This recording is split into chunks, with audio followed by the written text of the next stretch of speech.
Hello and welcome to Oweleketv News. My name is Ramsey Enoch. The headlines: Nigeria Air Force helicopter explodes in Port Harcourt crash. Federal government announces new minimum wage effective April 1st, 2024. On the foreign scene, Israeli warplane resume attack on Gaza as truce expires. And in sports, Osimhen won't renew Napoli's contract. Follow us on our social media handles at Oweleketv. Visit our website at www.oweleket.tv for a thrilling journey. Oweleketv, rising star at the fairground.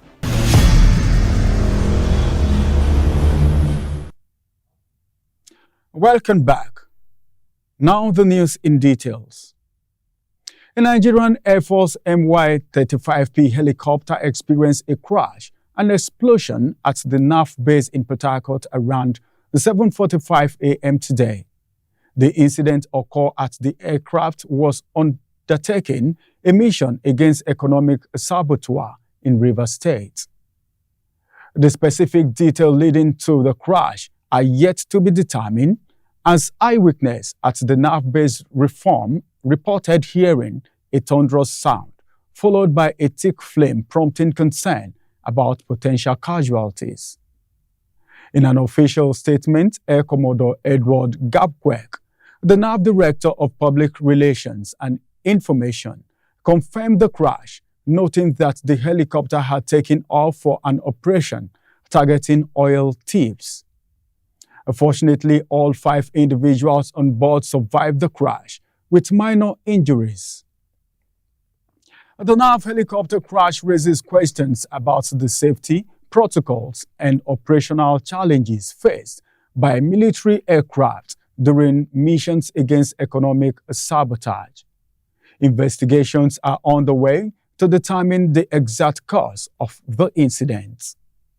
The NAF assured the public that comprehensive measures will be taken to prevent such occurrences in the future.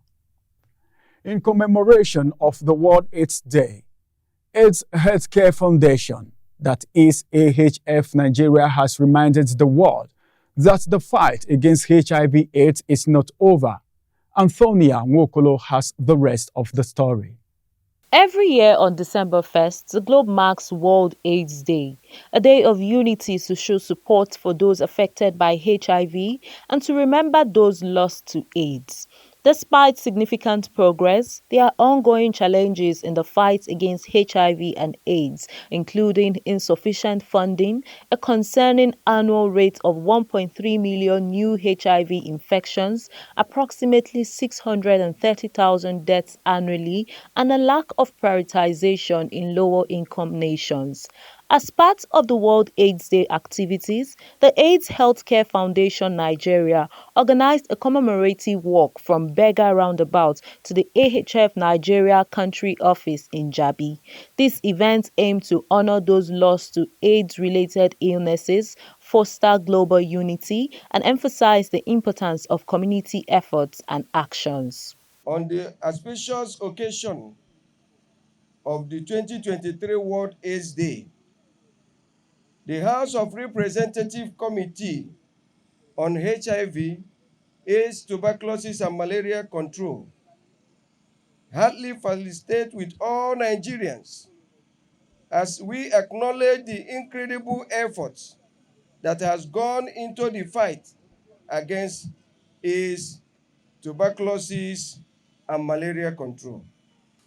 We will do everything within our powers to ensure HIV/AIDS Anti-Discrimination Act 2014 that makes it illegal to discriminate against people based on their HIV status, which prohibits any employer, individual, or organization from requiring a person to take an HIV test as a precondition for employment or access to service